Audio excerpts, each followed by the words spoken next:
at dawn, and in the heartland of the Taliban, Royal Marines are poised for a risky patrol. In their sights, the village of Zumbelay, where Taliban gunmen have roamed freely for months. That's where you're going to have to head first, and then we'll have to crawl on the ground over. But as they move in, an ominous sign. The villagers move out. Fear was written all over small faces. We've got people flooding out of the area quickly to our northeast. The troops call it a combat indicator.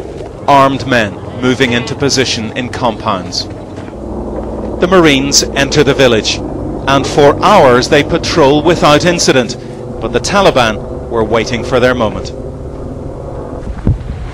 It came when we and the Marines were in open ground, their gunfire very close.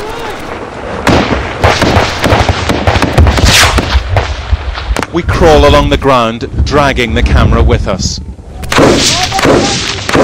There are 10 of us, exposed to the Taliban fire, the Marines desperately trying to find the firing points. Where are you? They see not one but 2 Taliban positions and call us forward into cover. Hey! Cover! Crawl! Yeah.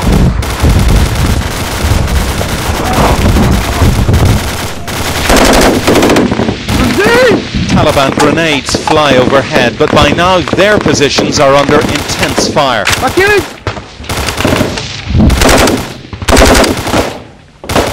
Under covering fire, we reach the wall of a compound and half a dozen Marines.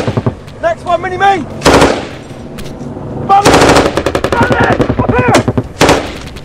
They catch glimpses of their attackers and begin firing mortars.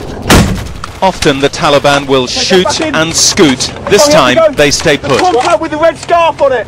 Yeah, there! Well, the Taliban waited about 2 hours before springing their ambush. They're in 2 compounds just over there, and they're using heavy bursts of automatic fire and rocket-propelled grenades, 2 or 3 of which flew over our heads. But as you can see, the Marines here are firing back in kind. The compounds are 150 yards away, but what none of us knew was that the Taliban were in at least 12 other positions. Then the assault on the compounds, Marines running for their lives across the open, killing ground.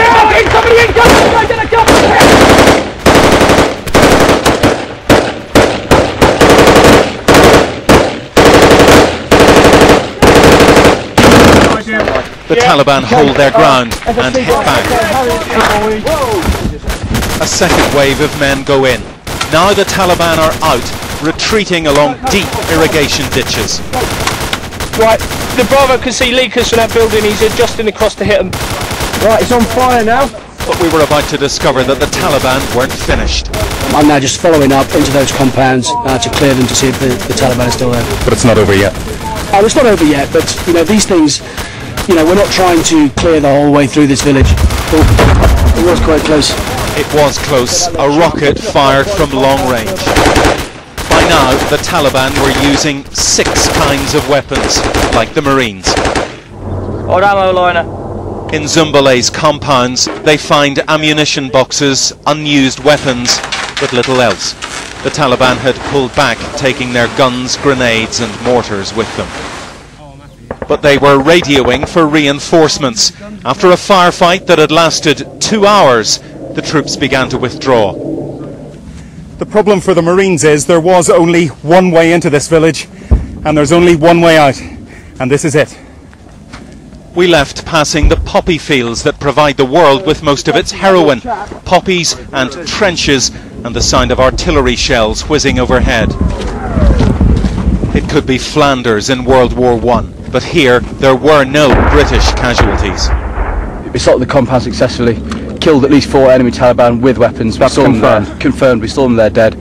So a very successful day. Seized 2 weapons and killed 4 enemy. But the battle had raged across 2 miles. A dozen Taliban were dead, twice that number fled.